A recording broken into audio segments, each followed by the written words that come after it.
Hello and welcome. My first video in 2023, and guess what? It's going to be a try and fly, but we're going to look at a default aircraft of Laminar coming with XP12. I've been reading and also watching videos about it and was quite impressed by what I saw and heard. So I thought this is really worth spending some time with it. When we look at the history of Laminar standard, like built-in airplanes, such as the MD-80, for example, or the 747 in X-Plane 10 and 11, they never were really very good, and it required quite a bit of modding to make it somewhat usable and somewhat okay. But in X-Plane 12, they have really put in a lot of effort and time to make many quite good aircraft that raise the value of the simulator, because if you have good aircraft out of the box that also fly well, they look well, I think that's quite an important thing. And I would say this aircraft fits the bill. So let's have a look.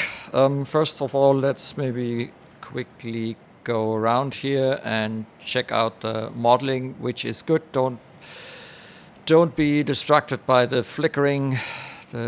Still the same problem. I mean, okay, it's just between the years, so obviously Laminar didn't have time to do anything about anti-aliasing and crooked lines on 1080p screens, so that's why you see these kind of effects.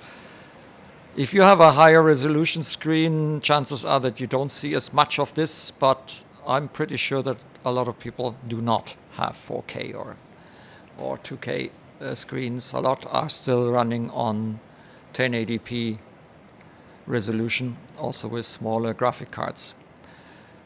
Just to give you a perspective on the settings that I have, you can see it's full blast here. I have reduced a little bit on the world object density because the performance isn't in more complex aircraft and more complex surroundings isn't that great. If I compare this to MSFS, I know, with the same airports, the same surroundings, probably the same level also of objects and vegetation and all that kind, and no flicker, or not at least flicker that really you can see immediately. I get 60 frames almost stable, and here, if I'm lucky, I get with aircraft like this, I get 40 at the moment. We get 40, but I think that'll change as soon as we fire up the systems.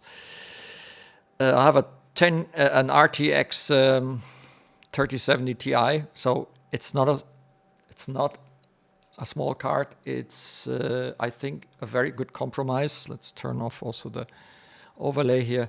It's a very good compromise between the 3080, which was a good bit more expensive at the time when I bought it, and the 3060, which I initially thought I might get because it was still more powerful than my 1080 Ti that I had before. But I have to say I'm quite happy with the 3070 Ti, and I can see that it really made a difference in prepared. It made a difference in MSFS. It did make a difference in X-Plane 11. It did make a difference too. It didn't make a difference here. Performance is at the lower end of what I would call reasonable. Let's say it like this.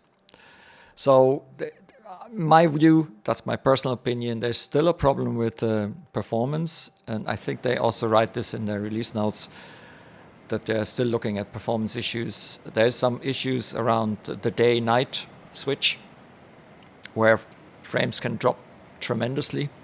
And it's not only the shadow quality, which is substandard, although I'm on the highest settings, it's also the anti-aliasing, which just simply doesn't work, at least not in this resolution. Okay, so apart from that, very nice modeling. Yeah, really good looking outside. This is a livery I got from xplane.to, and I did make a mod, or I added another mod and kind of beautified a little bit the innets of the cockpit, and we will see this in a moment. Let's jump into the cockpit. Now, normally the cockpit of the Citation as it comes is kind of this darkish bluish,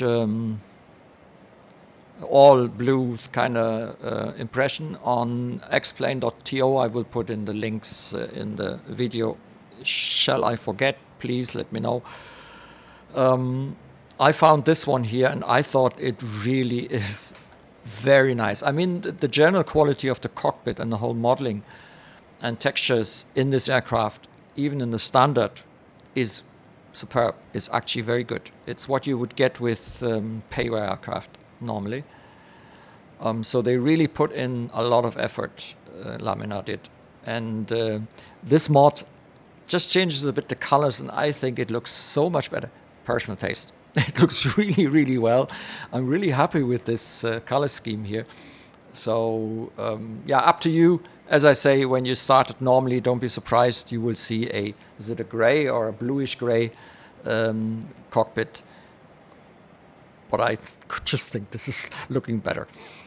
Okay, so this is a good mix of no, not study level. No, we're not getting into study level here, but we're getting into really a lot of functionality being activated. Maybe not with 100% fidelity compared to the real world. There are a lot of approximations and simplifications in there as well. But it's enough that you have to be on your toe. So it's not like kind of half of the switches don't work. It's a bit more than half. But all the important ones work. So you have everything in there you need to do a flight and do it with some complexity. Not too easy. They do have the standard autopilot FMC system of X-Plane, but they made some modifications to the way the FMC looks and the pages to adapt it to what is actually more closely that of a Citation of this particular system that you see here. Yeah, it's a Honeywell.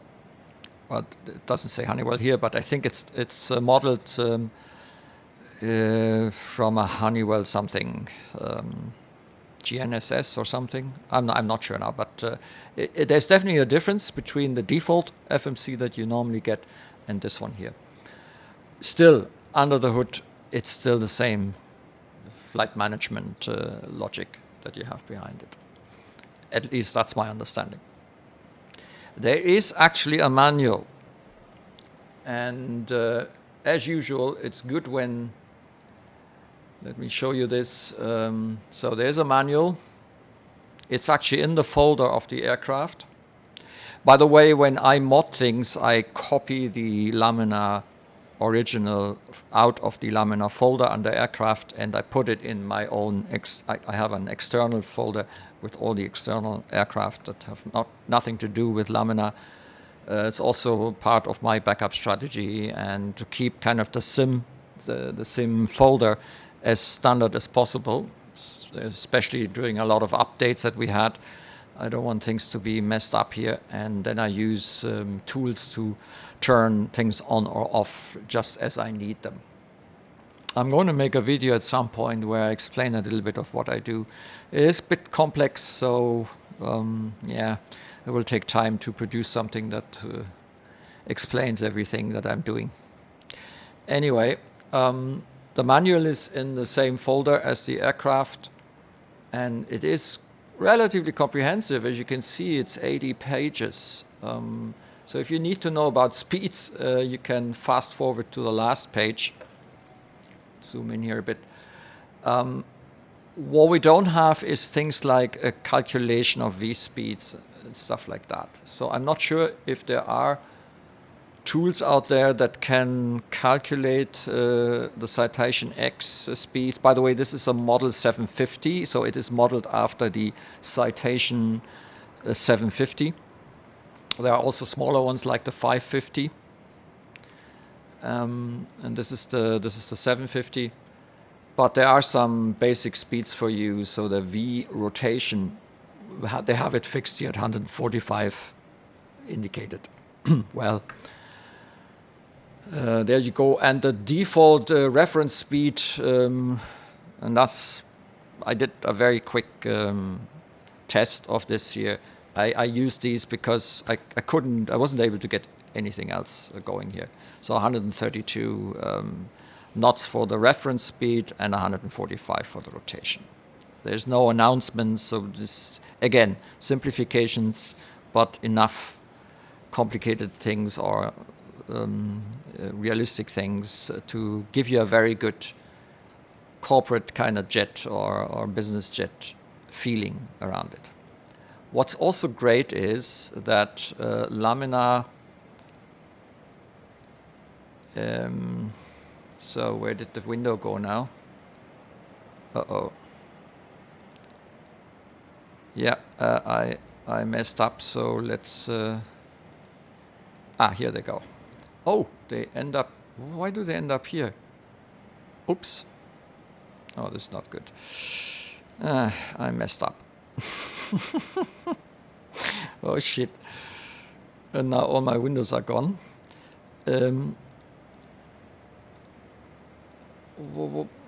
Why there?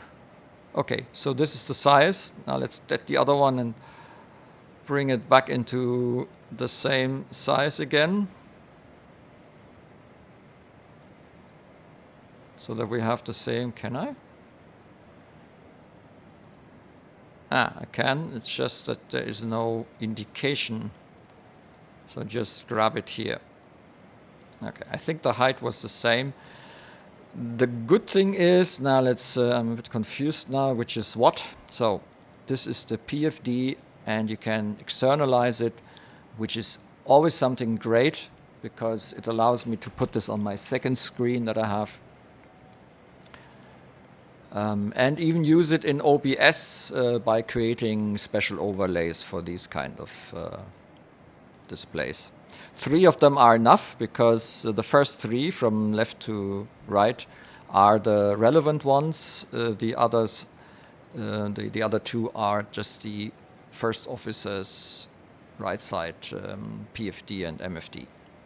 So you do not need all 5. At least I don't. There is also possible to actually bring out the FMC. But yeah, I don't use that. I need the displays, which helps me to have good views on, look somewhere, but still have the instruments under control when I fly. So a lot of really nice things, and then I kind of set up views, and I realized that we do not have anything in the overhead. This is just some fancy display that displays actually some of the people that worked on this aircraft. So what I did is the key that I normally use for something like the EFB, I use for this part because the aircraft actually has 2, a left and a right part with all the systems. So this is the left part. It has the light system, fuel, well, some of the lights, fuel, DC power, avionics master, so everything with having to do with electrics, and also the engine starter is here. It takes a bit of getting used to at the beginning. And the other side has the anti-ice stuff, the hydraulics, pressurization, anything having to do with air and pressure and temperatures and the likes. And the APU, it took me some time to find that one. I was reading about it and I was looking always at the panel and I said, where the heck is the APU? There it is. Here is the APU on the side, right side with the first officer. Okay, so really, really nice. We also do have A passenger cabin. I defined a nice window view for me. And again, if you know, like Coronado and other companies that create business jets for simulators, this is on par with most of them, I would say. Yeah, the shadows, again, they're not really what I want them to be.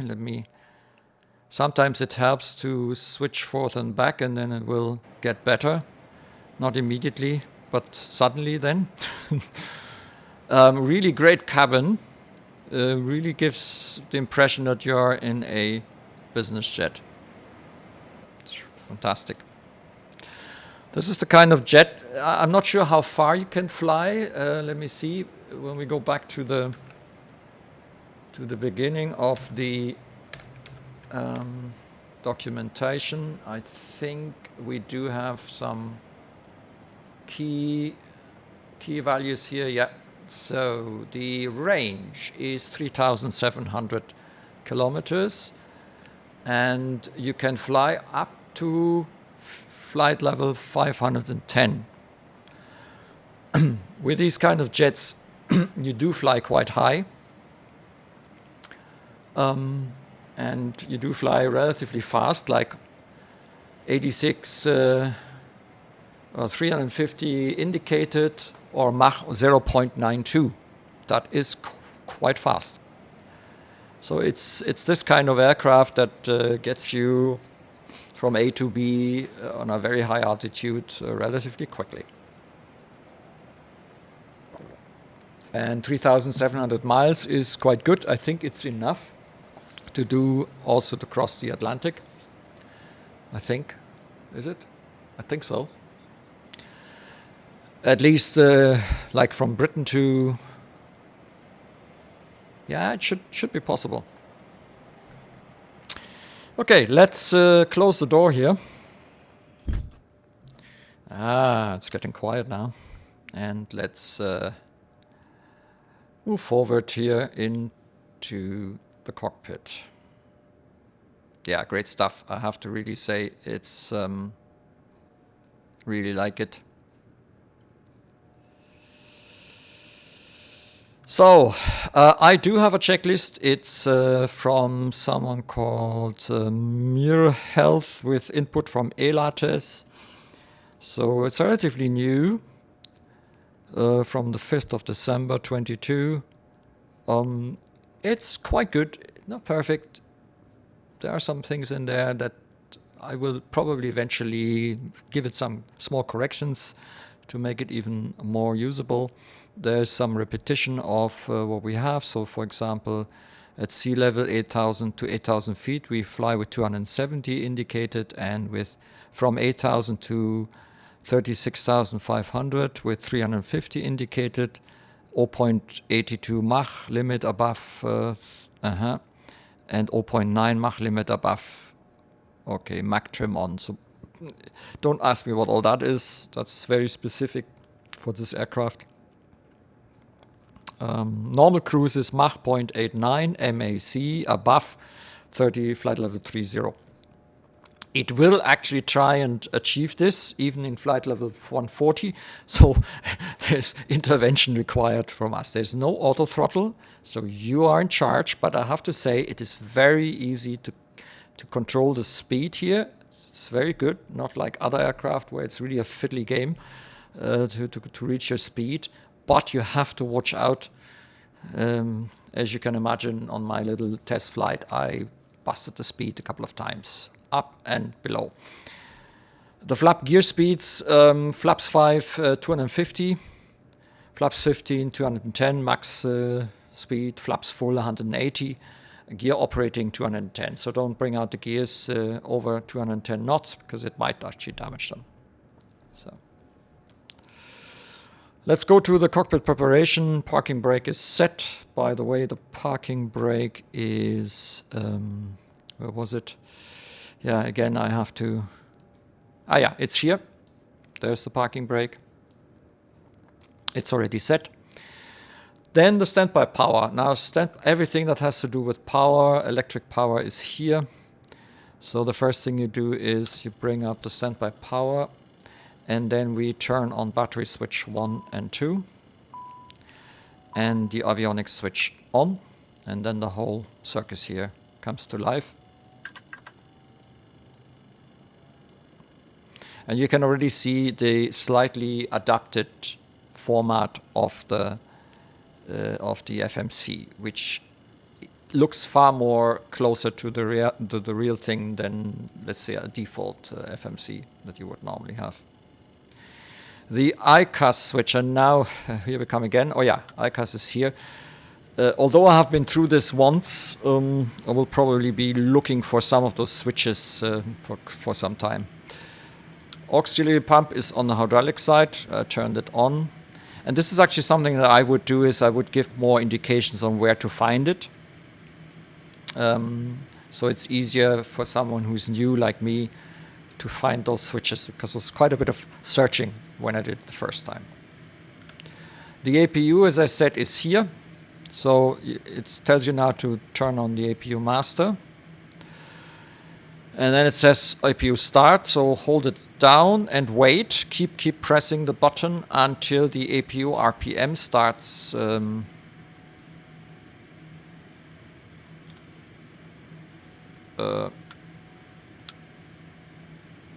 hold till start. Try it again. 3, 4, 5. Huh. Interesting. That did work last time. So, what are we missing? Let's see. Maybe we've missed out on something here. Well, actually, last time I had the external power on. Let's turn that on. And now let's try again. Maybe that is something that's required.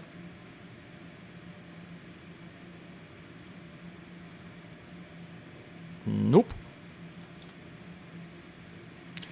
Maybe it's something with the fuel. Let's go and check out the fuel panel. It doesn't say anything about fuel here for the APU. I can't remember that I turned it on the last time.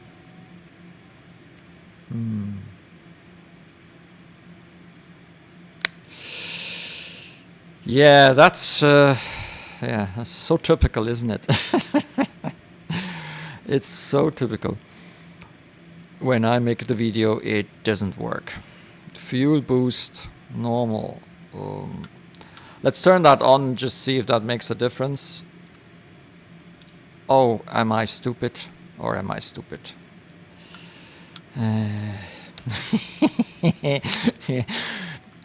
Not down, up, up. Yeah, I didn't see that. There we go. Forget everything I said. So the APU starts up. You can hear it also. Good sounds, I would say.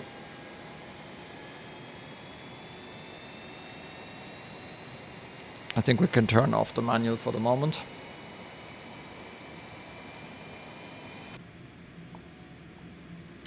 APU RPM is 100%, which means that we have the APU online. The generator is still off, which means that at the moment it wouldn't be of any help to us. So I turn on the generator now. Electricity comes via the generator, and I also turn on the bleed valves. What I would do now is, I did turn on the external power. I turn that off again because we don't really need it. So fuel boost pumps normal. Well, I've done that now, but it wasn't really needed for the APU. Wing transfer. Okay, wing transfer both normal. So where was that again? Wing transfer both normal. You see what I mean with it needs a little bit more helpful information. Here it is. This is actually fuel stuff. And we have to put it on normal. Passenger battery is 24 volts. Passenger oxygen auto. This is this switch here. I'm not sure if oxygen is actually really Simulated pressurization source all normal. That's again on the other side, so it will be a lot of switching forth and back. I guess in the real life, the two pilots will do their part. Pressurization source all normal. I think that's that must be this here, I guess.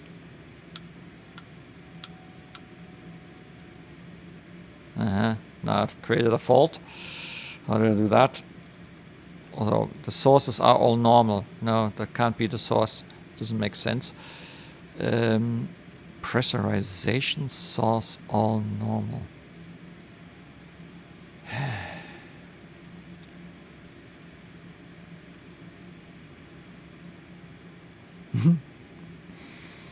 Yeah, here we go again. Me scratching my head. Pressurization source. I mean, it must be here somewhere. Cabin dump. Well, normal. They're all normal. Packs. The packs. They're here actually. So you turn them both on, and you also activate the. It's the high pressure LP, I think. Doesn't really say in the checklist. And for some reasons, we also turn on the generators both already, and they are here.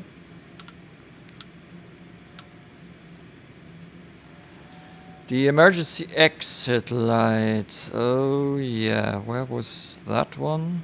Ah, here. In the arm position.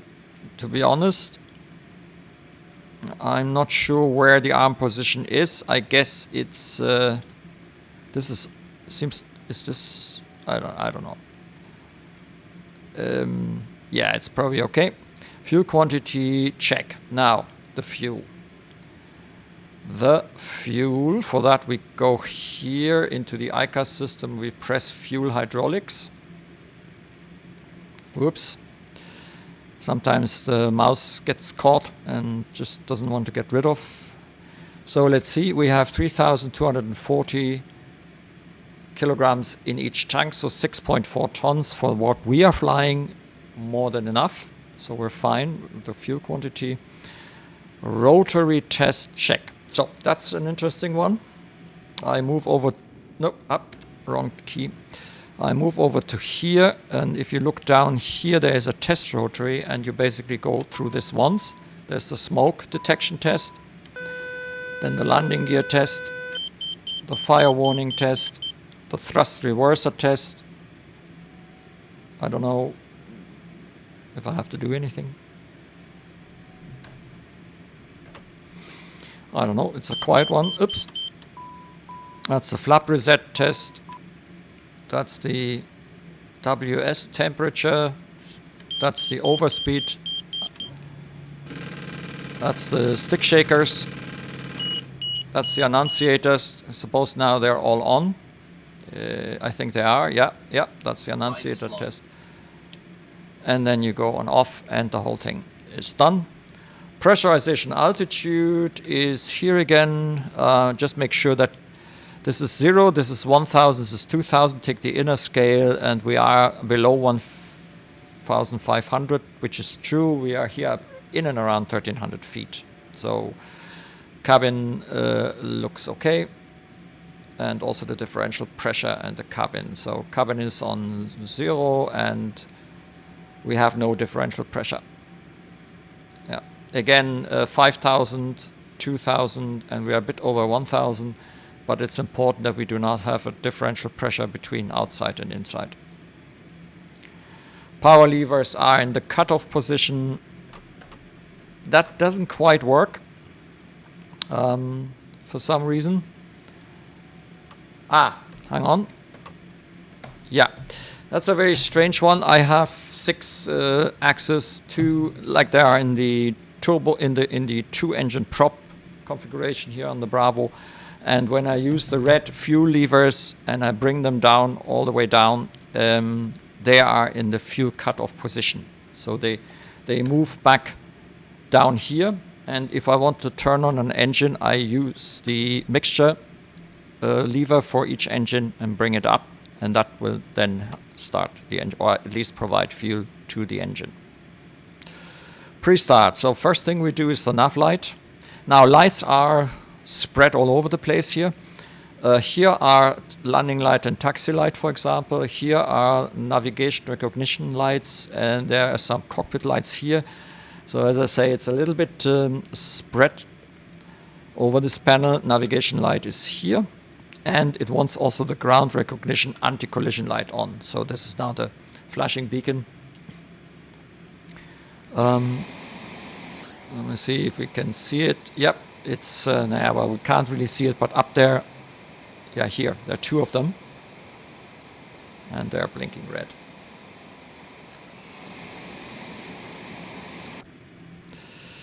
The wheel chocks are removed. I'm not even aware that you can put them on. The door is closed. Yeah, passenger belt safety light. The passenger belt safety light, where was that? Here. Passenger belt and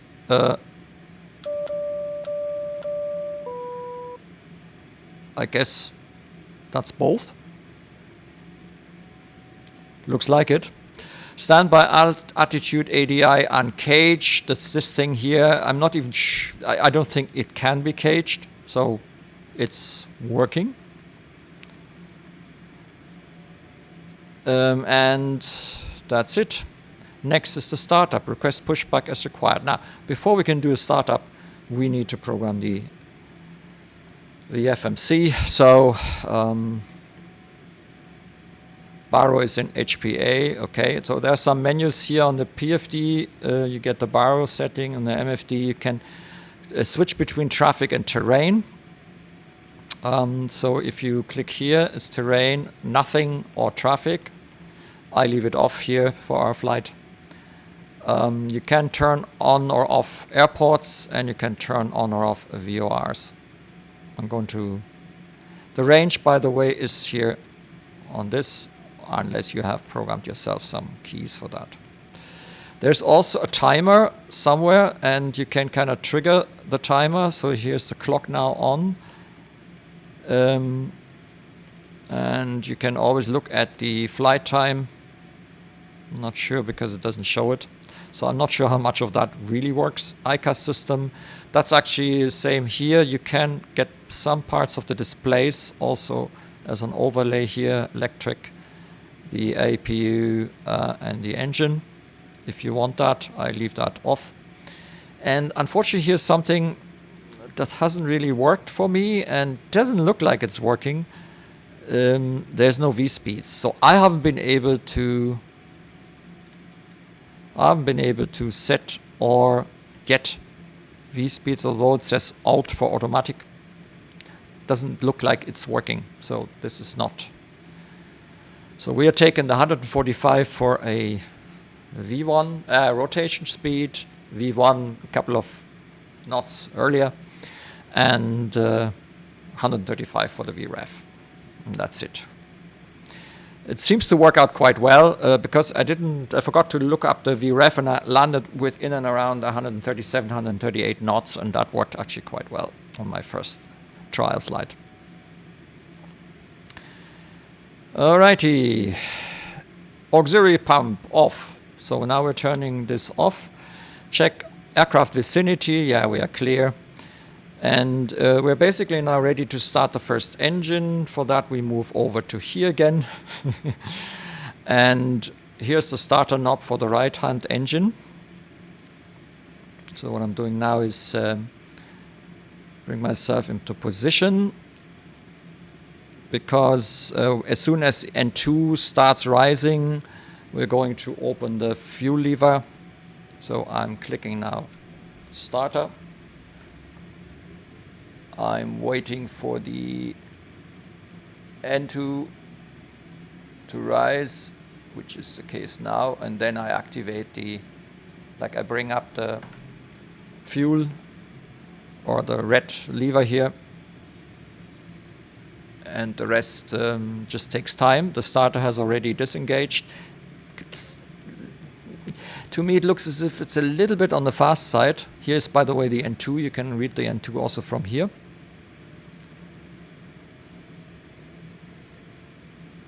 And what we can see now is we do have oil for the oil is in green for the right engine. The oil temperature is also in the green area, and we have a fuel flow of 540 pounds per hour. This is all in pounds. I don't think you can you switch it to kilograms? Hang on, didn't try that actually. Let me see. Metric, we are on metric, but in the aircraft it's pounds. Yep. All right. Then engine number 2. Same thing. Keep holding this, and as soon as the N2 starts rising, I bring up the lever.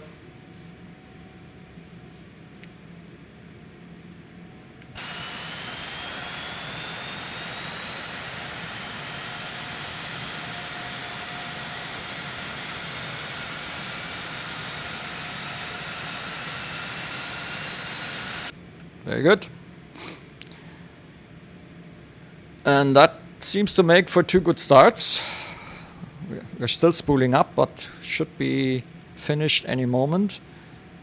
So N1 around 22%, ITT around 430-ish, and 63-ish around N2, and that means we have 2 good starts. What we can do now is we can, I have actually not added the bleed air, the APU bleed air. That's interesting. It either means that we don't need bleed air from the APU. Well, in the checklist actually it didn't say bleed air.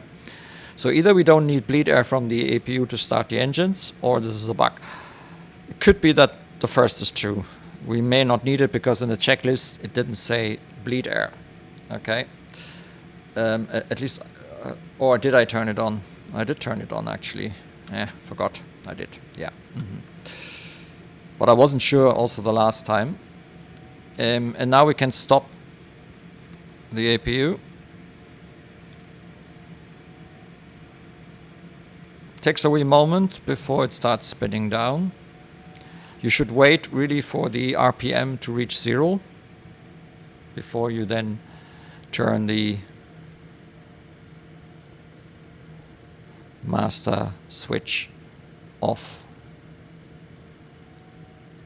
Should us actually not start the APU above 31,000 feet, because it probably doesn't have enough air to do so and could probably damage it. I don't know if this is modeled here. Probably not. So RPM reaches 0. EGT is fine, so it's going down, which is good, so I can turn it off now. Climate control, again on this side, this is all this stuff here. So here you can probably best leave it on auto, which will then do a nice 21 degrees here in cockpit and cabin. The pressurization, all of that in the normal position. I guess they mean these 3 here. Speed brakes, ground spoilers, visual check. Now, I needed a different axis also for the speed brake. So I used the X25 throttle unit that I have for that, because I have my 6 axes are already covered in this configuration. And what was the other thing? Speed brakes and ground spoilers, visual check. Visual check, actually, I don't know, can we see it from here? Oh yeah, we can. And engine anti-ice as required, fuel quantity balance check. Yeah, it is pretty balanced. We haven't really used much Fuel, flight controls, let's do a quick check. I know it's not the right, I'm just quickly checking that my joystick is still where it's supposed to be. So we're done. Next. Actually, I didn't enter the flight plan, right? I was talking about it and then I got distracted. Typical me. Yeah, last position. Make sure that we are really in Stuttgart and not somewhere else. GPS 1 position 48. EDDM was 4821. This is Stuttgart, so we need to take the third one. Our destination is Echo Delta Delta Mike. I had some weird thing when I was entering the flight plan before. You can save the flight plan here. And next would be the departure. I would choose runway 07, APTA for hotel. And we can review it, just have a look. Yeah, to APTA. Then I can activate this and we have a takeoff configuration in there. You can also see now that it is showing up on the display. Let's go back to nav. What I'm going to do now is I'm going to try and see if I can, I had this before. For some reason, I cannot enter the arrival yet. So let's go to, no, that was not what I wanted, flight plan. So at the moment we have the origin, EDDS, but we do not have a, and that's I think something which is not quite right. Yeah, and I'm not sure, this seems to be the modification. Maybe it's not working the way it's supposed to. By the way, if you have WebFMC, just to let you show, to see this, if you have WebFMC, it's a payware, they actually have included this specialized FMC already in the WebFMC formats, so you can use this in a browser screen. Just wanted to show you that. Yeah, so I'm a little bit now unsure how to do this. So the destination Munich is actually there, okay, but I don't seem to be able to. Anyway, let's go to performance. You see it's a C750. It's a 750. Performance mode is full performance. I'm not even sure if you can change this. This is probably a fixed one. The climb will be with 270. Now let's see if I can reduce this to 250. Yes. The cruise, we're going to change this also to 250 because 300 is a bit fast, and I'm also going to put 270. Now we do not have auto throttle, so you need to make sure that you handle it. Next, step increments. Now we don't have step increments. Fuel reserve, NBAA. That's yeah, that's not relevant for us. Takeoff and landing fuel, 400/0. Ooh. Our takeoff fuel is 6,320. See if I have to enter this here, because I'm not sure what. I'm not sure what that is.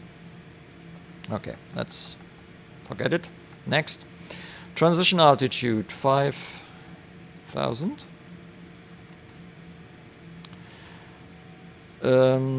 Speed limit below flight level 100 is 250. Initial cruising altitude, and I had some issues there as well. Let's see if that happens again. So it gives us the altitude, but I cannot enter the initial altitude, and that was a reason why we couldn't arm VNAV. So there is still some weird things going on. This is cargo. I'm not sure if you can actually make changes here. Didn't try that on my first. No. No. Okay. So your gross weight is shown. I guess you need to go here and you can make your changes here. But it gives you your passenger weight and your cargo weight, and the fuel on the gauge is 6311. Gross weight, yeah. But the thing is, the way it is now, we cannot really fly because something is missing. So I go here to nav again, and flight plan list. What happens when I load this flight? So let's see what happens when I load this flight. Okay, it complains here, wrong ARAC, but that's not a problem. Let's activate this, and now let's check. Actually, that worked.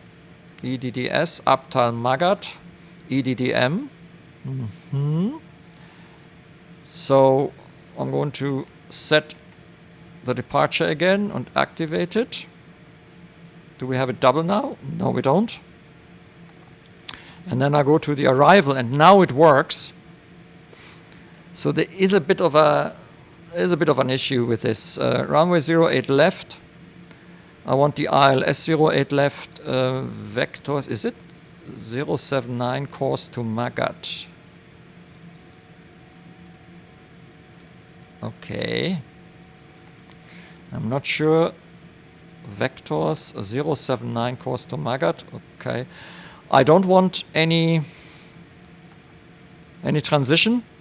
Here I can do this. In MSFS with some aircraft, I have to take one and then somehow get rid of it again.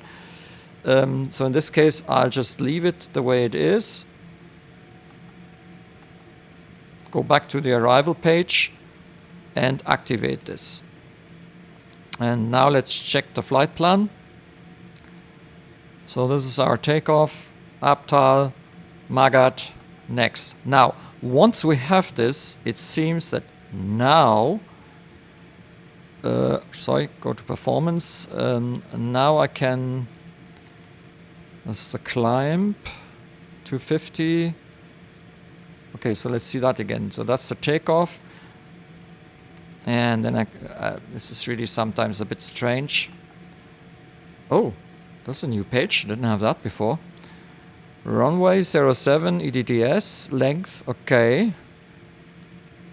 Nice.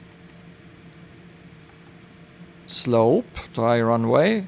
Yeah, it is dry. Flaps 15. Or 5. I think flaps 5 will do. So I set flaps 5. And I do confirm. I didn't have that on my first test. So the top of climb altitude is so 140, or maybe not. Maybe it's calculating this. It's got out 250. So then the cruise altitude. No, it's a bit weird. So I'm not 100% sure what I need to provide here and what not. So let's go back to performance. Confirm init. So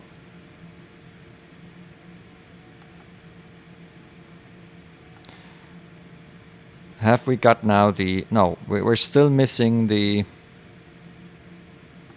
we're FPL select flight plan list departure arrival. There should be performance in it. Okay, let's see again.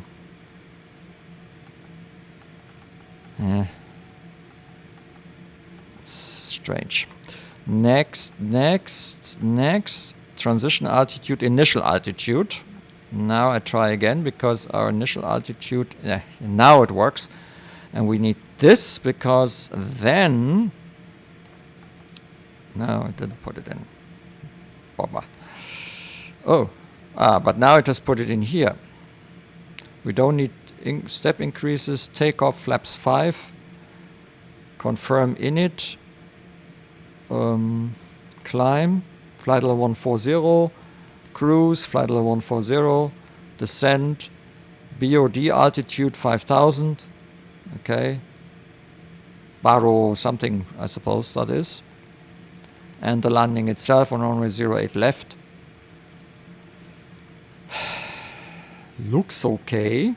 I'm still missing the altitude here, so what I had to do the last time is I kind of entered it manually, because only then can you use the VNAV autopilot setting, otherwise this wouldn't come on.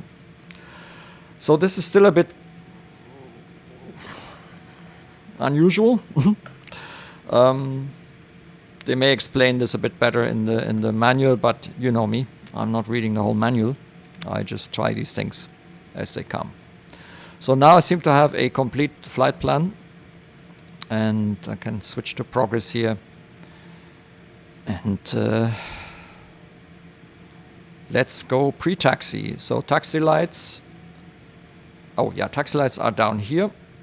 You need to get yourself a view that allows you to hit this button, flaps 5, which is twice, by the way. You have to provide hit the flaps button twice so that you get to flaps 5. Did I not do it twice? Now we go. Let me see. Oh no, there's, yeah, 1, 2. So, and flaps 5, yeah. Transponder, so the transponder is here on this radio unit. So the one thing you need to do is get your set your transponder and also put this on standby mode. This is always on at the beginning, so now it's on standby. Trim, use your trim, whatever you have to, oops, to bring the trim roughly here into the green. You have to check this again before we take off, because the last time it trimmed away. QNH, check set, well, we have 1013 anyway. Try and fly scenario, parking brake. Yeah, and now we can release the parking brake and we can start taxiing. Just give a bit of power. It takes a moment before it starts rolling. And you need to give sort of a little bit of power in order to keep it rolling. If you go back to idle, it will eventually stop.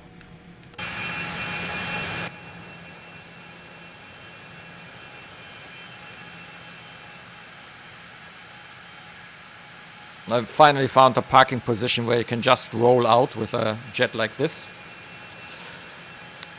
I have a steering tiller. Not sure if this is the reason, but I use the steering tiller because the rudders are very ineffective for steering.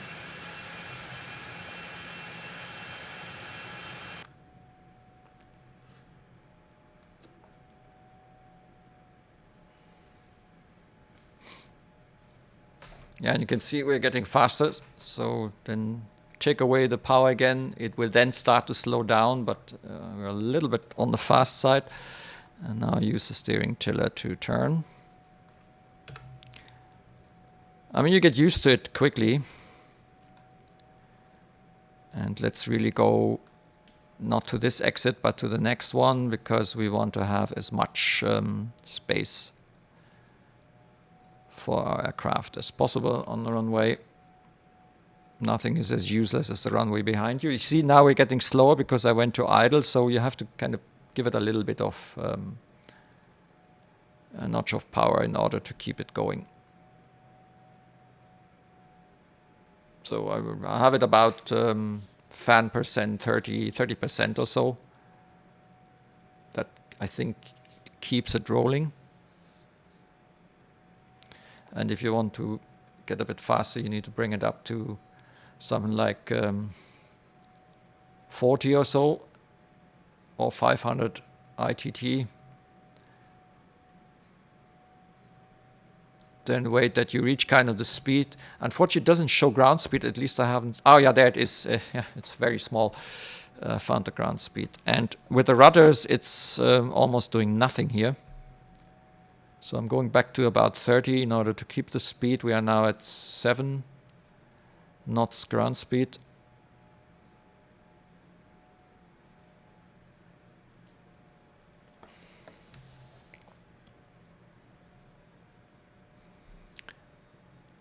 Yeah, with about 30, let's show you this here.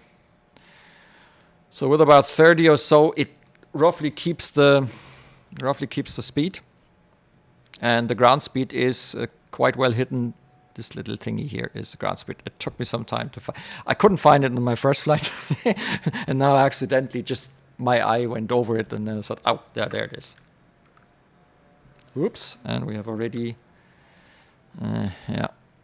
Somehow, yeah, probably because I wasn't 100% synced with the engines, so it has a slight tendency to go towards the engine with a bit less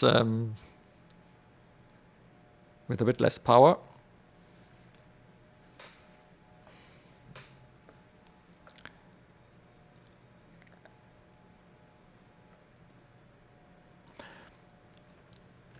I think we can turn on the sound again. I have this kind of sound cancelling earphone function built in with a key, so that I bring down the noise level. That was something that I would use for ATC when I have Watson or so, because I have everything in one headset, and that can be a bit difficult.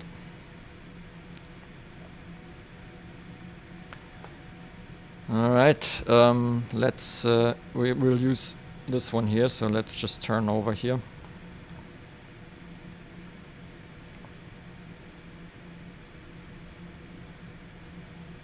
And then we use the before takeoff items and see, just check that one out.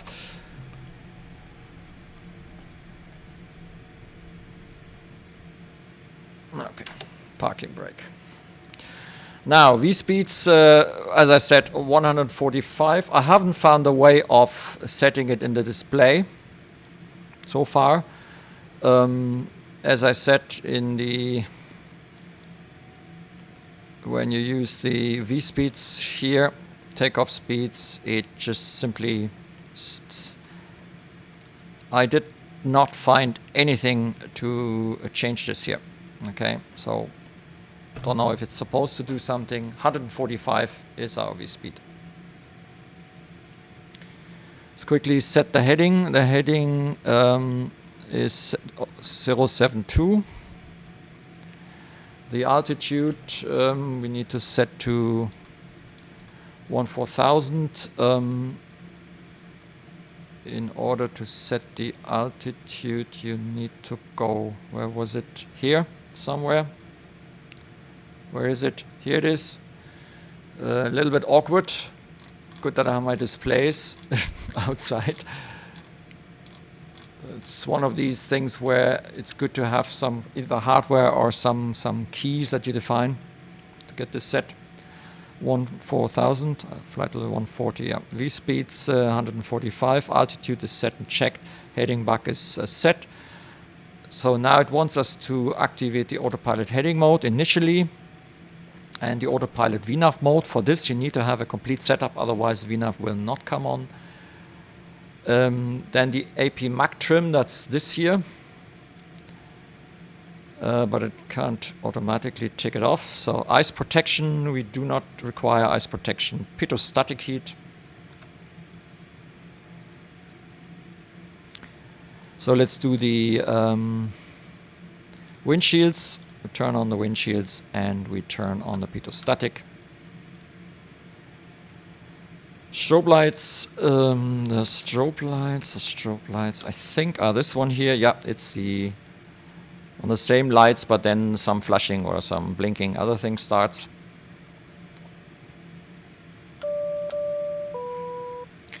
So transponder, for that you need to go to the radio panel. I haven't really got a view, that's easy. So tune. To be honest,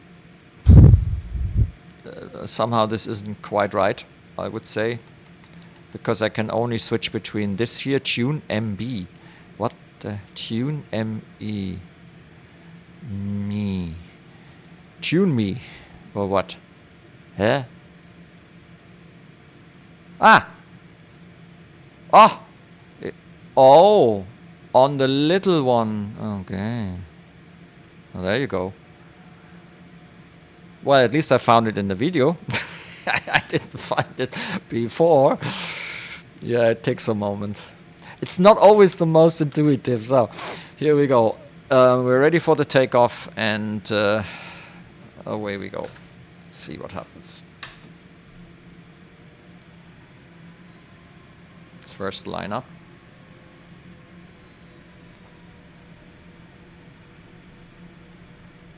So N1 around 30 to keep the speed. 40 to 45 to accelerate.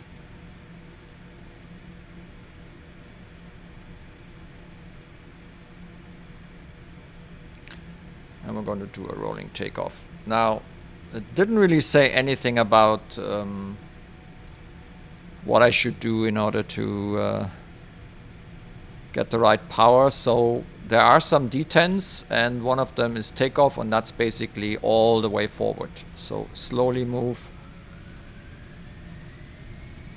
And now if you look at the ITT, I don't like that one.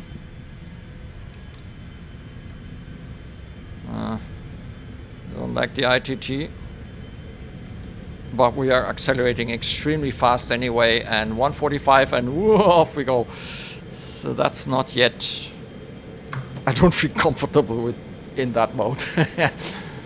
So now I'm trying to follow the. Yeah, I follow the flight director. Flaps 15. We are on flaps 5, so it's still. Can still keep it like this, and we are now in the cruise detent. The takeoff detent, everything gets far too fast too quickly.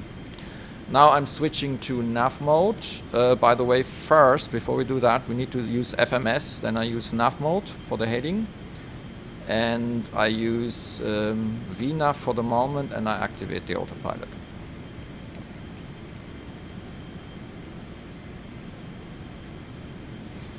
Yeah, and we've got a little bit off the course line.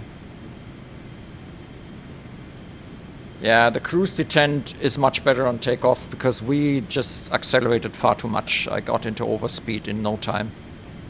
So that didn't feel right. So this is actually much better. So we can go into standard. We've reached our transition altitude.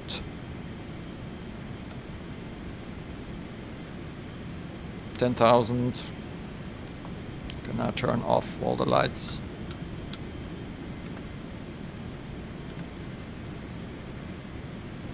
It's really fast, and I'm bringing in the flaps completely.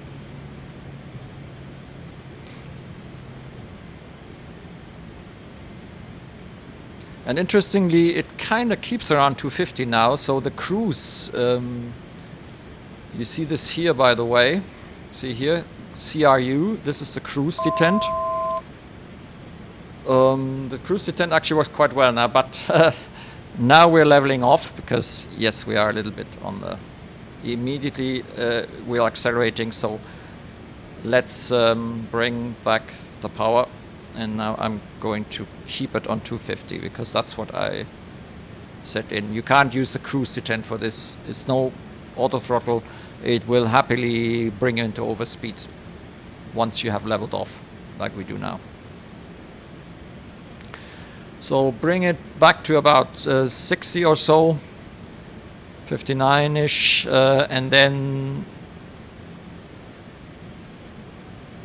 something like 62, 63 ish, Just play around a little bit with the power until, and try and synchronize it. I think you can actually activate synchronization.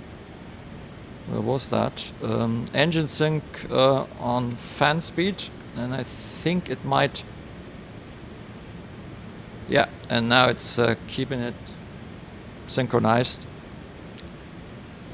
Yeah, and now you can see the speed doesn't drop maybe a little bit. You can kind of give it a wee notch, just a small little notch.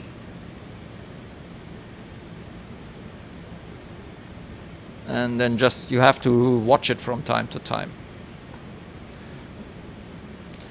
It's like a rocket, this thing. You wouldn't fly on flat L140 in a jet like this normally. So let's have a look in the after takeoff checklist.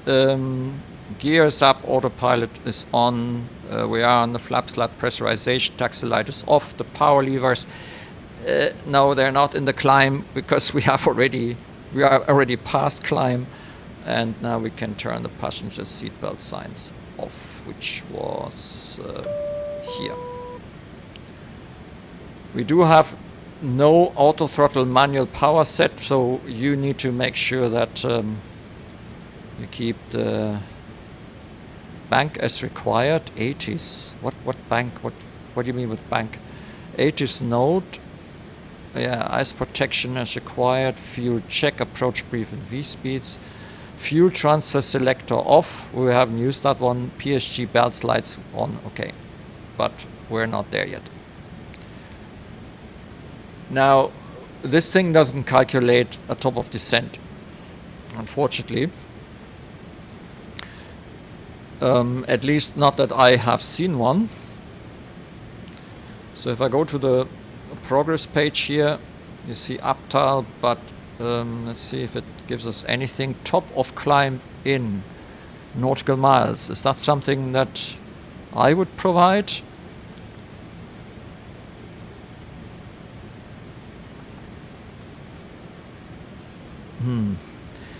Could be because maybe we are incomplete. Uptile climb 140 and then Magat descent 5000. Yeah, I'm not sure.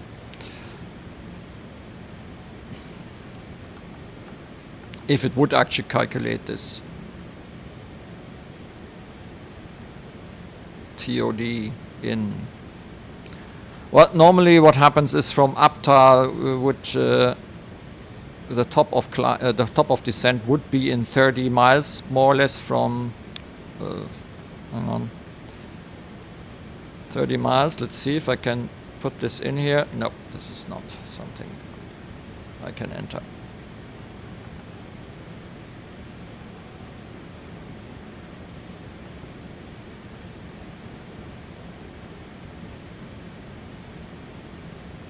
Cruise ceiling alt, step increments, destination.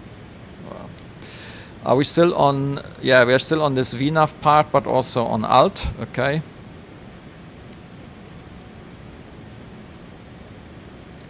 I mean VNAV. Oh, I turned off the display. Not again. I did it again.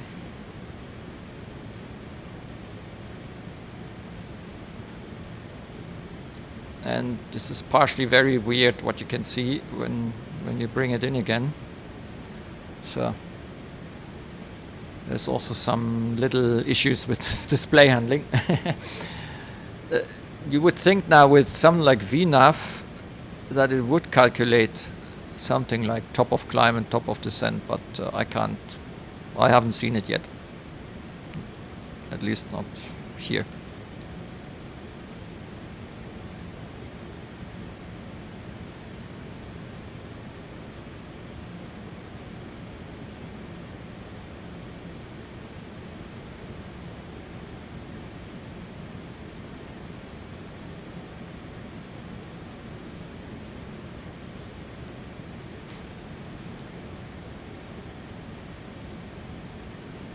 So we're now heading towards Magat.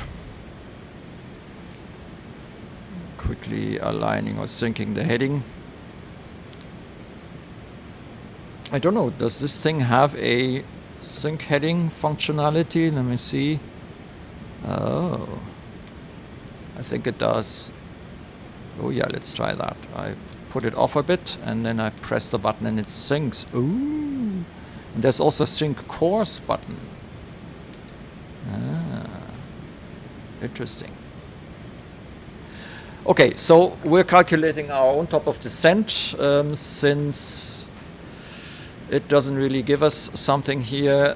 So as usual, I would say about 30 nautical miles from Magat. That means we look at the distance here. So when we are getting close to 30 nautical miles, we'll bring down the altitude selector to 5,000 feet. And we use roughly 1700 feet per minute. Now you have two ways of doing this. You could use the level change, the flight level change mode, and basically then stick to your speed. That's the mode I will try. Or you use indicated airspeed, but then you have to make sure that you correct the speed.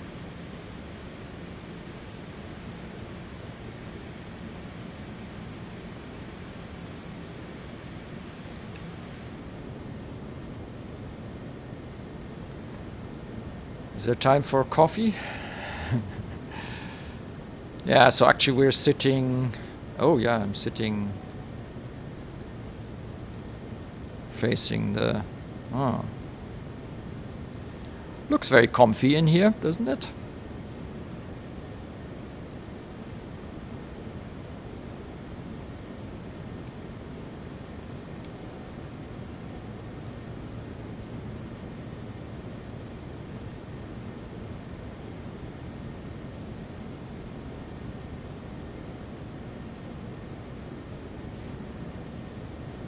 I can put on some elevator music. Dim, dim, dim, dim, dim, dim, dim.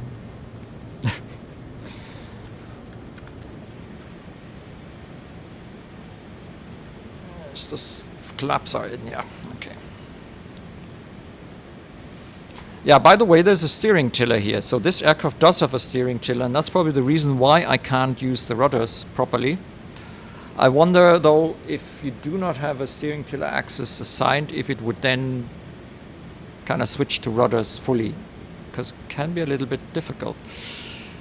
But I have difficulties using the rudder pedals, which I instinctively do, because in many aircraft I have to use the rudder pedals for that. But this aircraft steers best with the steering tiller, and as I said, I use an old X52 throttle lever here.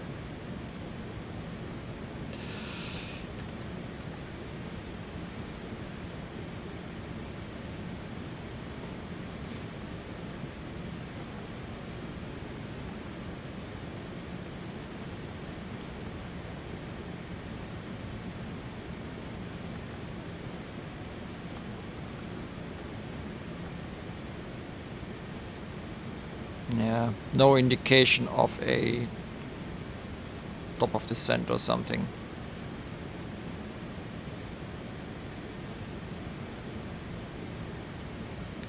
Okay, 40, roughly 10 miles.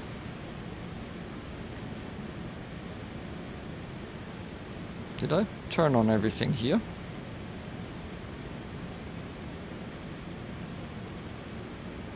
Yeah, I think we're okay.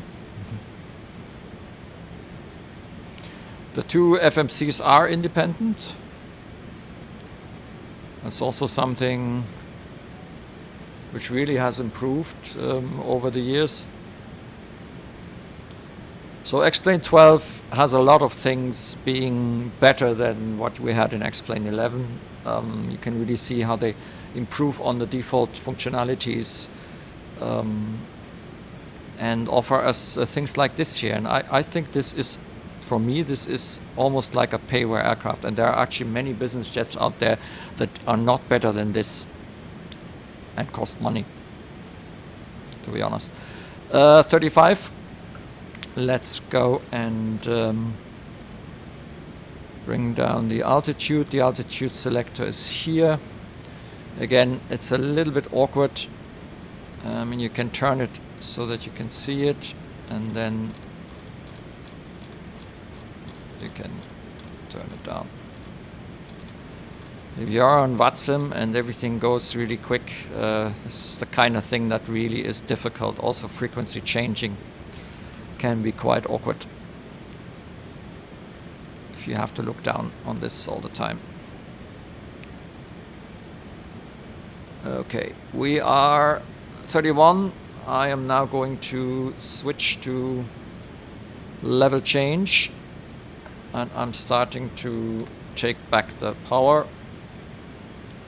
So we are going to stay on 250 roughly, but by reducing the power now, the nose gets put down so that we reach 250 again.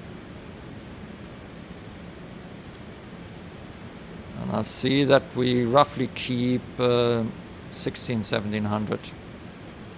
This will go up again as soon as we reach 250.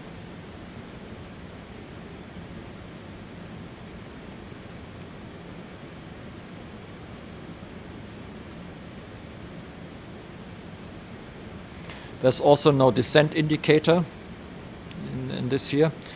I thought that we had this in X-Plane 11 or even in other aircraft in X-Plane 12 with the default, but here we don't seem to have these features. I'm not sure if this is, maybe I'm missing something, possible, or maybe it hasn't been put in yet into this one.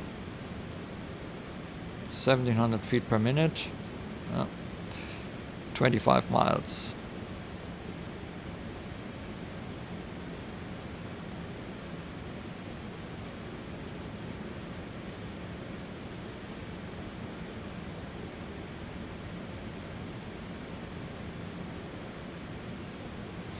Speed, frame rates 40 to 45. When I look out there, 2. Okay, but we have some fluctuations, but it's 40 frames, so during the flight without clouds, it's quite good. When there's clouds, when there's darkness, things can go down, unfortunately. Oh yeah, apropos darkness. Let's turn on all those lights and have a quick look into what the aircraft looks in the dark.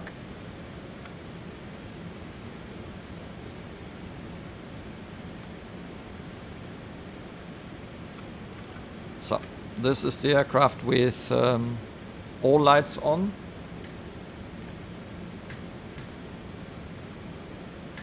And this is kind of no lights at all. I have some buttons defined that switch all these lights, so that's quite good. What disturbs me a bit is this here. That's not good. And you don't get rid of it, unfortunately. So I hope there is a way of getting rid of this because this is a bit of a downturner.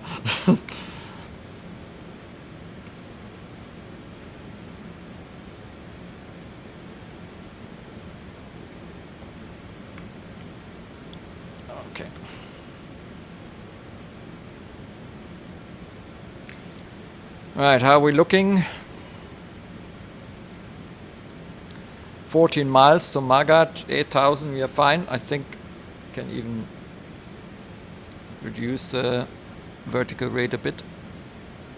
Now let's make sure that we are on 109.5. Yeah, I guess I need to somehow... we can bring out that window. 109.5. That's fine. So, yeah.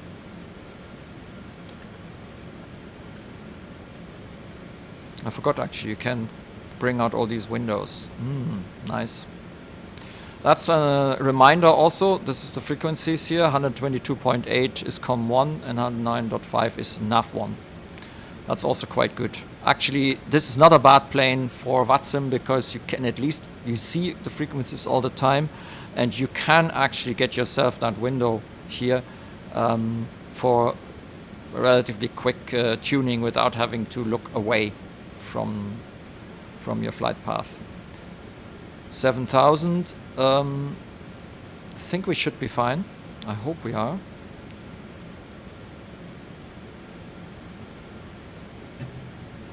Okay, I think we're synchronized with the heading. I'm switching to heading mode. And then I'm switching to nav mode. And course is 080, that's what it should be. You can already see the glide slope here.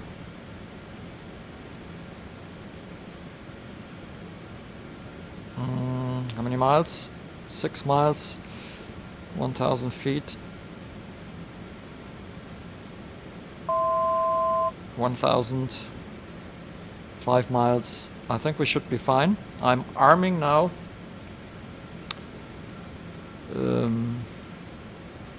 I'm arming the approach mode.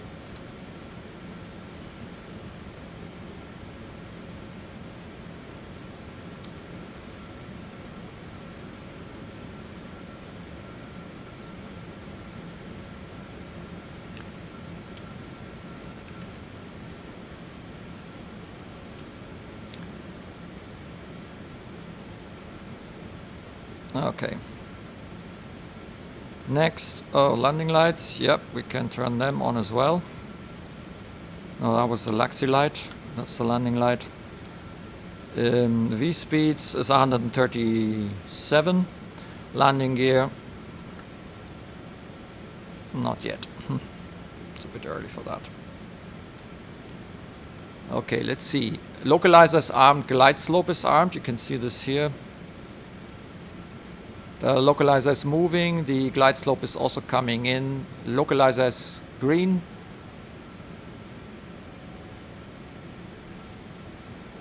And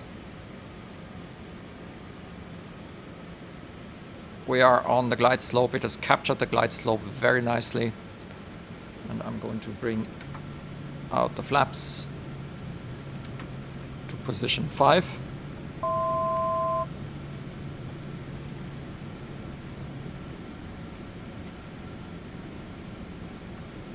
Let's synchronize the heading again.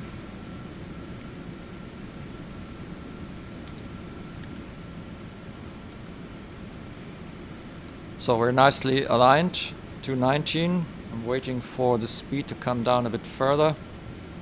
How far are we? DME 8.2 miles.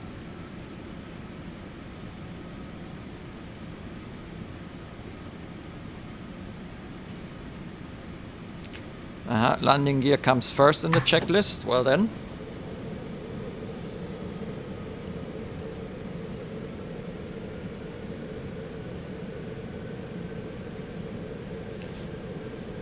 So are we on flaps 15 net? No, we are not. Are we? Or are we not? No, we are not. Flaps 15. Speed check. Oops. And flaps full. Speed check.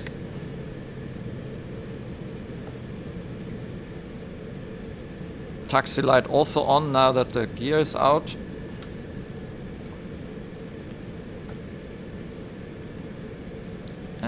We are... Ooh, how far are we? Taxi light on. Autopilot and yaw damper disconnect. So yaw damper off. Autopilot I leave on for a moment. Kind of establish. Need to still get the speed.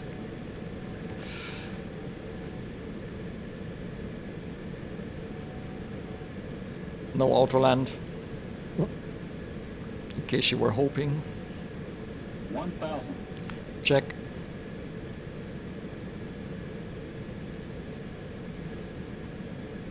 Okay. Autopilot disconnected.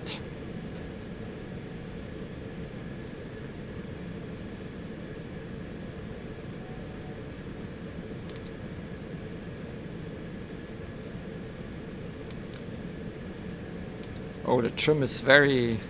Smallest ticks on the trim have quite a bit of a... 500. Mm-hmm. Alright.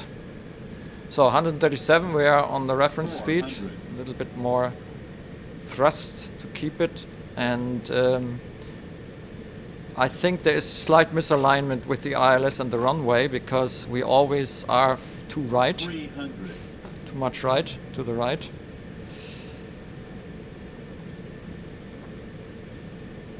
Too white, too red. 200. Check, continue.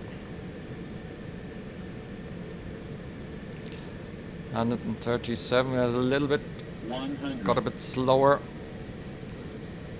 50. 40, 30. 30. 20. Come on. Come on. Good boy. 10. Come on. Oh, yeah.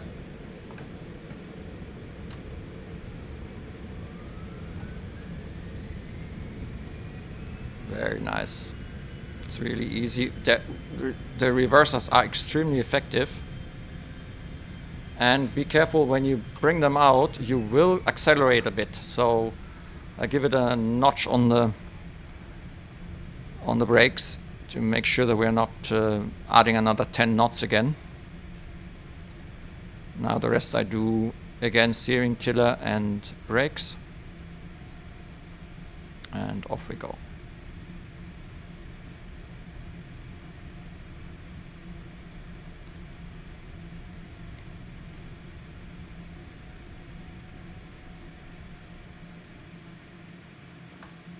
And since we're an X-plane and we can, and I always forget, let's have a look at this because this looked like a pretty decent landing, which was really easy with this aircraft. Uh-oh. Oh no. Oh.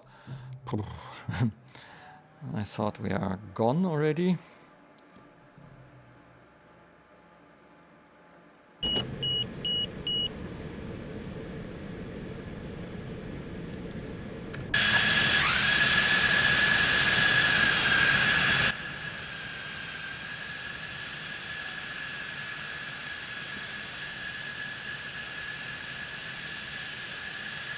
Not every aircraft will work with this mode because some of the add-ons of the payware add-ons, yeah, they don't really work well.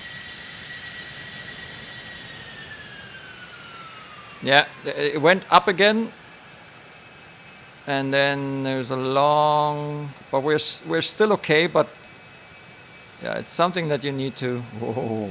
Oh, nice.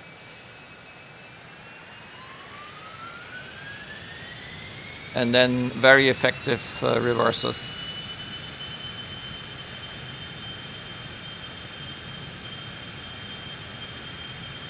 So this ground effect is quite pronounced, yeah. Nice.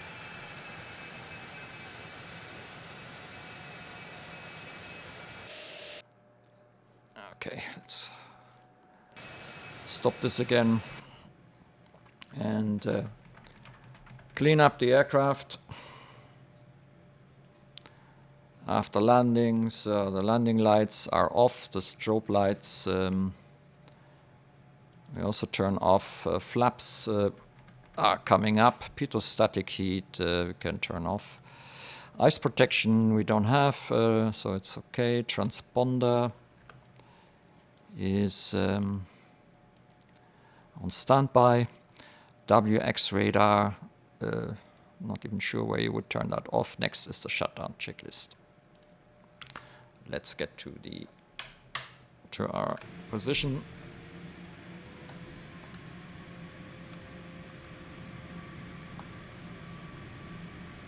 Landing lights were not off. What are you talking about?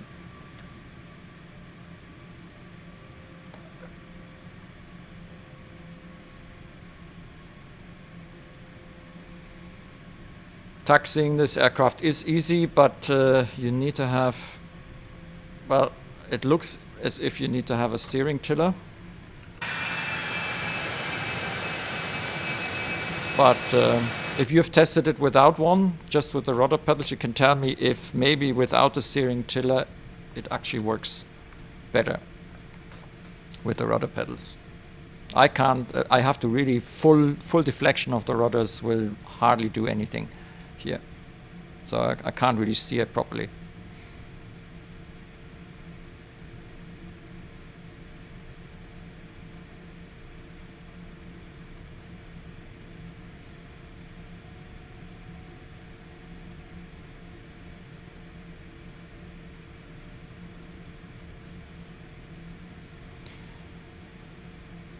Well, so my impression is actually very good. Yep, there are some small little snags. First of all, I had issues with getting the root put into this. Using a root file, a flight plan file, did solve the problem, but that's not really a solution. Not really. We should have been able to enter the flight plan and also all the other, like the arrival and all that from the start, because it didn't allow me to finish off the programming of the FMS, and it wouldn't let you into certain parts.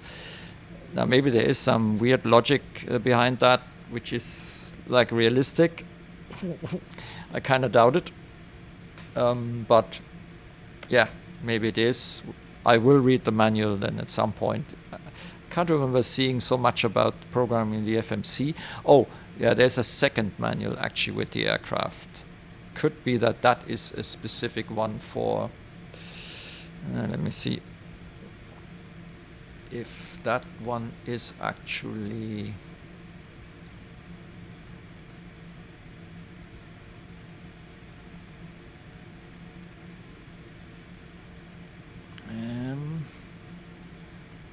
so where is the citation? And there is the X-plane FMS manual. Now let's see if that's the same, if that's the one for this aircraft. No, it's actually for the normal FMC. So this doesn't describe the differences. That's the one they put into every Laminar aircraft with an FMC, which also makes me believe that we are probably talking standard also in this here.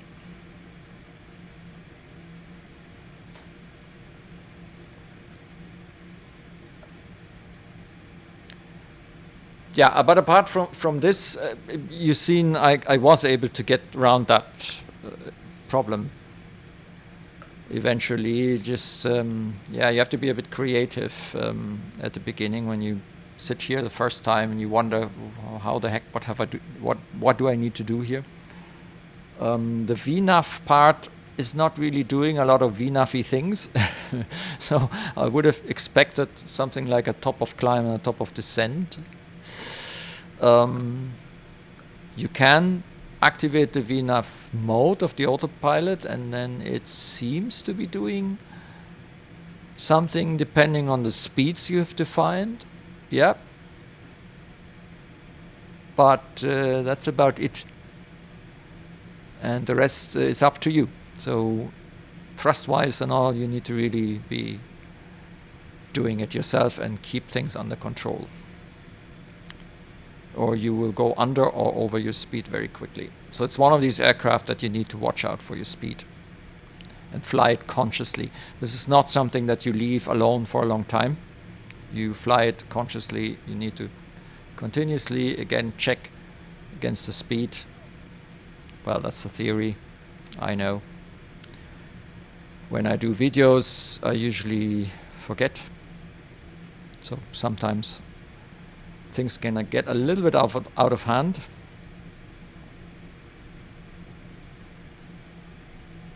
Especially in live streams. Live streams are always dangerous, because my brain is handling several layers of information.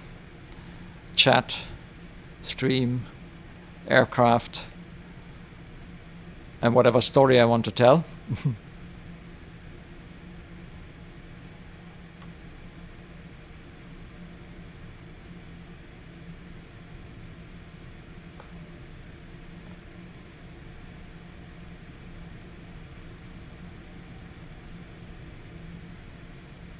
Oh, by the way, I didn't use the speed brake. There is no... What are you guys doing here? Oh, that is new. I wasn't there the last time I came past here. I didn't use the speed brake. There is no arm mode for the speed brake. And it doesn't look like it comes out, at least not from a lever point of view. It does not come out, so I actually forgot to activate it. Yeah, let's just stop here.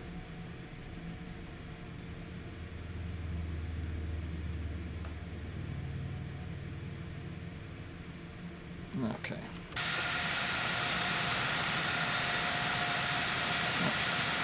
Parking brake. And now let's go through the shutdown items. Throttles, park brake set, wheel chocks. We don't have external power as required. We can turn it on. So passenger belt safety is off. Oh, I didn't turn them on. Then the window heat, turn that one off. Can you please stay sitting in your seats? I haven't yet... okay, yeah, I didn't... That's what happens when you do not have the passenger signs on. Engine bleed air off. Oops. Engine bleed air off. Packs off. Emergency lights off. Standby. Yeah, avionics switch off. Avionic is on this side. Strange though, I would think that I first bring down the engines so that I can see them spooling down. Find that a bit weird.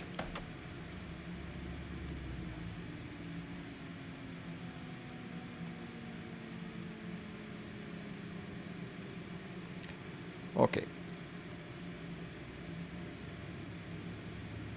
So...